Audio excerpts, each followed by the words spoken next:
What's going on, dudes? It's Phil. We got Miggy. We got Kevin Zuniga here. We got a matchup between A.O.D and Bardock's crew. Yep, Bardock's crew. Uh, okay, so for this, it was a little bit weird. Well, especially how the video's acting. Choppy start, but it should clear up right now in just a few moments. Super fast mode. Oh. Yeah, basically. So he just did the standard plays, you know. Yeah. So A.O.D, what he likes to try to do is set up a turn one Bobbity, which removes the color requirements to all the other A.O.Ds, and I believe also cost reduces. Yeah, by one. So it effectively makes the deck from being a bunch of 3 and 2 drops to just trying to be 1 and 2 and being really lean and efficient. Super fast mode. Yeah, I know. Don't worry, I'll fix it. And Bardock's crew, I believe, has something to do with being more mono blue and energy manipulation. It really tries to use its energy as a secondary resource, kind of like an extra hand. Plays out its battle cards from there. Okay, at this point, I played the Bardock ape. I evolved it from my energy onto the board. Reason why I did that is because he has a blue and a yellow up. He could Zamasu it. And this is actually the second game that we played, not the first one. I don't know why I labeled it as one, but yeah. So that's why I did it, because it's a 5-drop and Zamasu can't affect it. All right, so you didn't want to just lose out your entire turn. You wanted a proactive play, start getting to the board, applying pressure. Okay. Basically. And as we can even see, that AOD is, I believe, down to 4 life already on turn 2, 3. Yeah. But I think that's like a very comfortable turn, to be honest. Yeah, turn 3 is the turn you want to awaken. So I'm at AOD's at the spot where it wants to be. And then he pays 2, plays Broly, kills the ape. And then at this point, I'm just like, oh, like, what do I do? What do I do? And then he gets a lot of cards. And he was reading the card, actually. You wanted to make sure you put him at the bottom.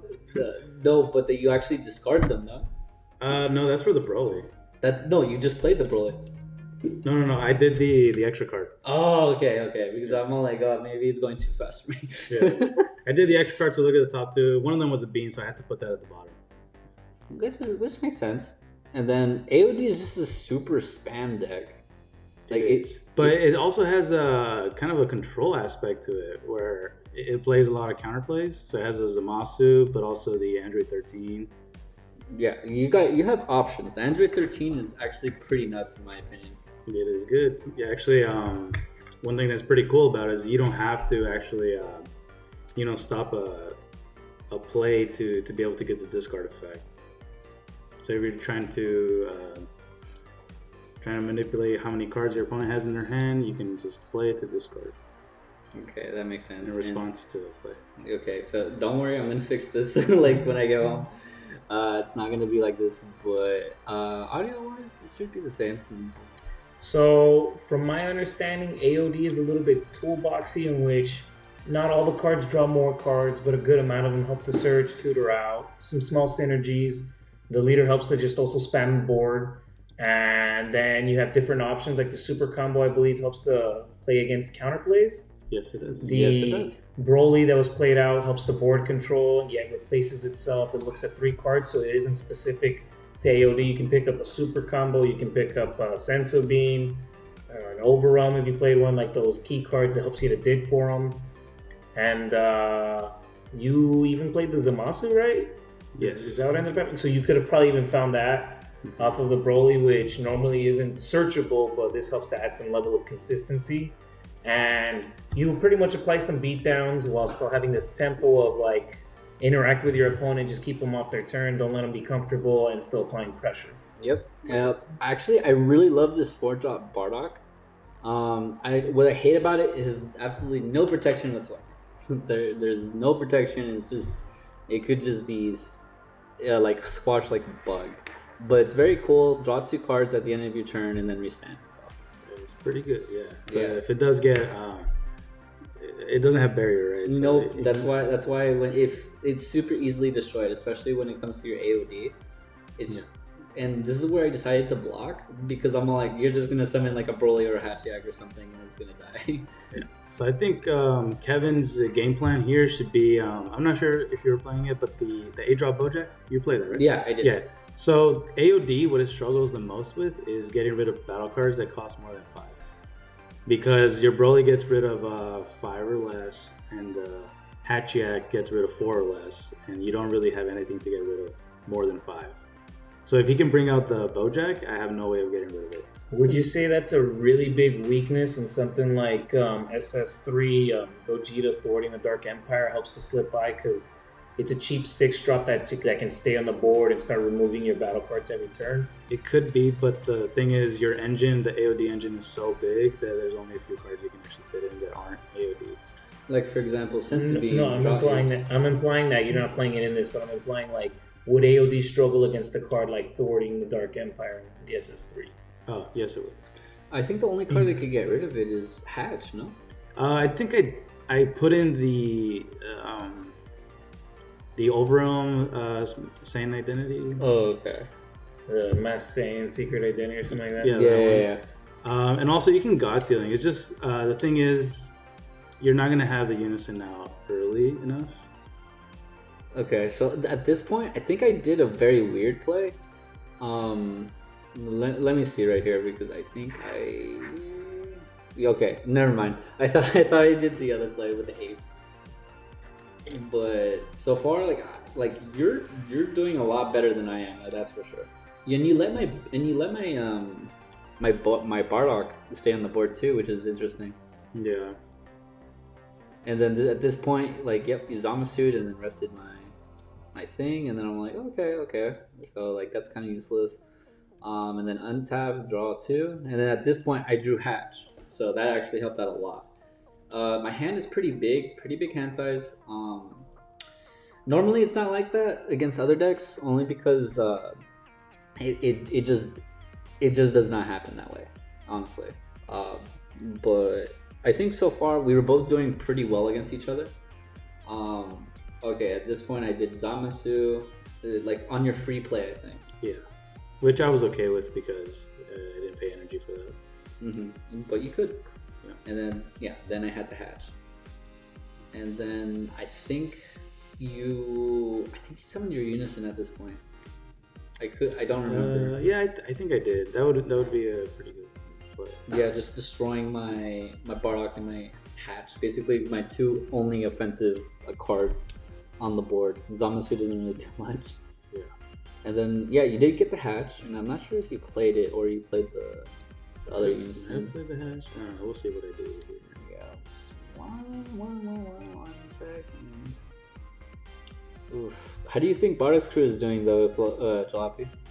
To be perfectly honest, I don't know half of their effects, so it's been throwing me for a loop on how they just get evolved from your energy.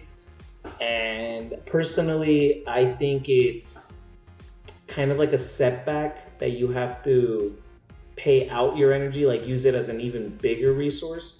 But the leader and the rest of the cards seem to be able to mitigate that like setback, and it's doing well. I think that actually also highlights how strong Hatchiak as an SCR for blue decks are. They're not. They were kind of taken away from the aggressive supporting role before. You think like Swap Storm originally, how you played Bean and you played Unyielding Trunks to help extend your turn.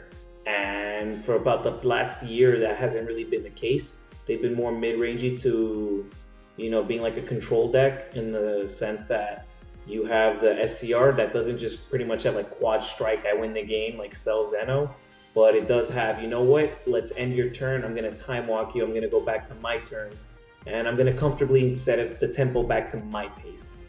And I think that really just helps almost any blue, and I can't really think of any SCR that can replace that. No, I honestly agree. And then at this point I played Rose, and that got me 4 blockers. Yeah. The blockers was supposed to help all your offensive plays. That was the plan, and then untap, draw 2. I think this is where things start to take a turn because of that play, the Goku Rose. How come? Because I remember that you did something to that.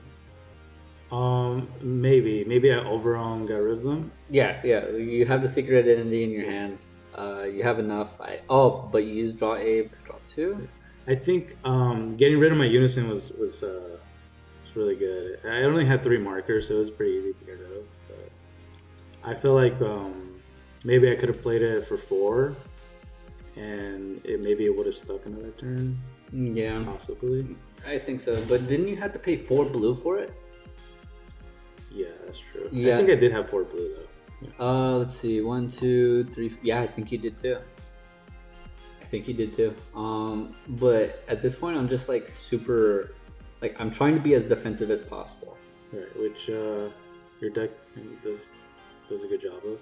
I think it's just because it's blue. Yeah, I remember this. So Yeah. This is what I mentioned before, where AOD struggles to get rid of big battle cards, and I think this is where it takes a turn because I can't get rid of that. You're just gonna get a lot of value.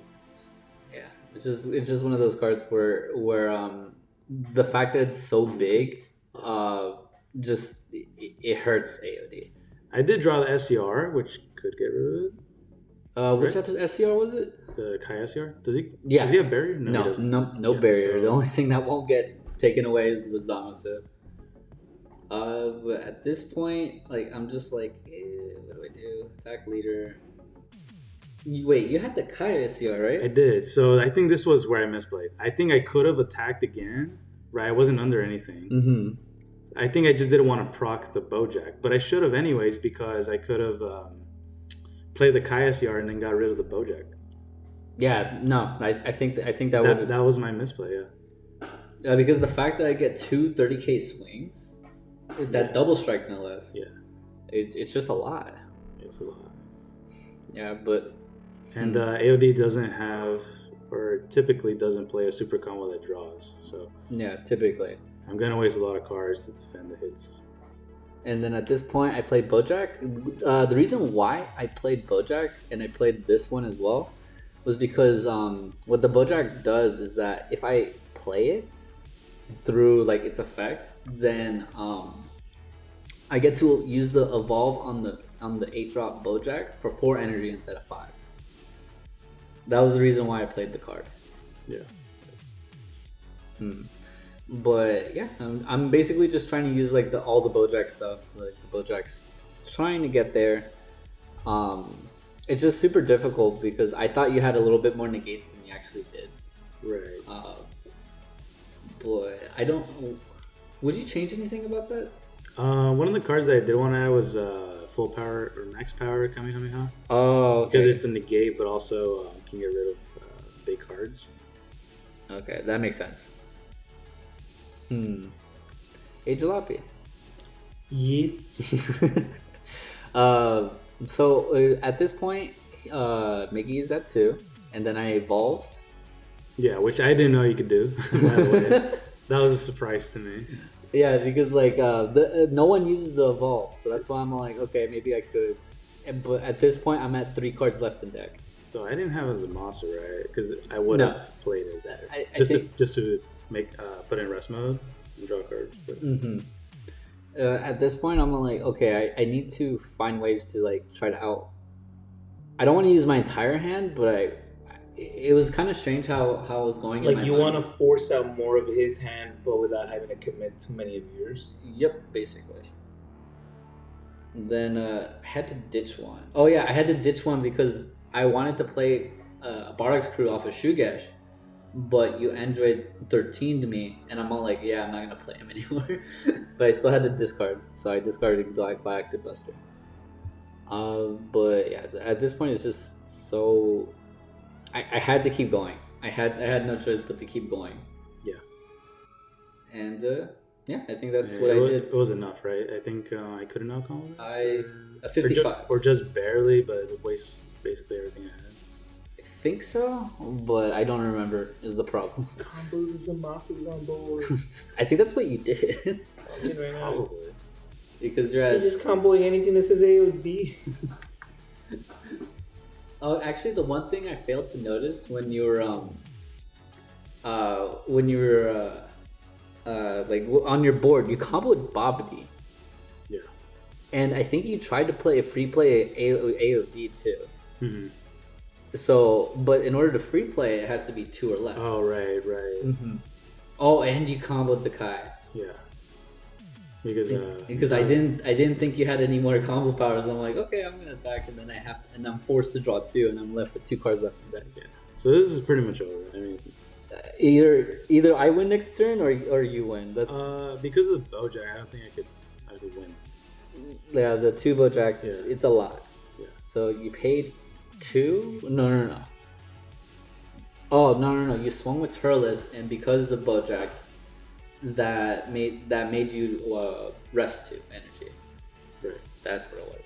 Oh wait. Okay, so I free played it, but I wasn't allowed to, right? Yeah, because you don't have Bobbity on. Right. So that was already I couldn't do that. Yeah. With the assumption you pay 1 energy, would this still change the game state? Let's find out if that matters.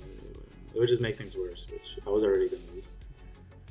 What I do like about honestly, I think Bardock's crew just needs a new leader. Yeah. The old leaders is. So you're saying that the engine is actually viable, it just needs that consistent leader where it doesn't need to be too pushed per se, like too overbearing and too overpowered, but just a little something more. Would you say more synergistic or just standalone powerful? I need sorry, not what I need. The leader just needs to self-awaken. That's it.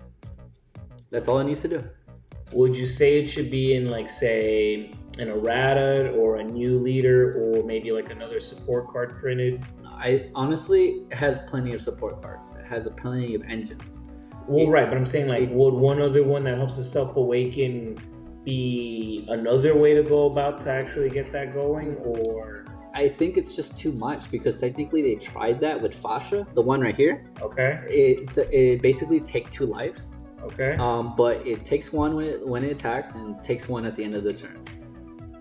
They tried to, but I think overall it just needs a new leader that self-awakens on its own. So you don't play 4 ofs of a card that really shouldn't be there. Okay. That's just my opinion with the deck.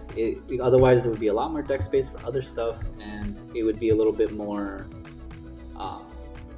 It would be a little bit more consistent. And we do kind of end up seeing it here where, Bardock's crew just stuck something larger than 5, and every turn it just accrued so much value that these more synergistic but small, not as impactful standalone cards just couldn't match up. Yeah, that's correct. And that was basically game because I drew my second to last card and I just attacked with the Bojacks. Oh, you're almost decking out. Yeah, like legit. I was down to my last card. Wow. Yeah, so that's why if you somehow survived 1 more turn, that would have been it. But that's basically it, guys. That's the game.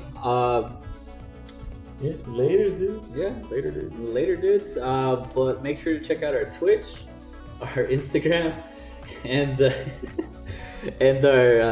our Facebook. See you guys.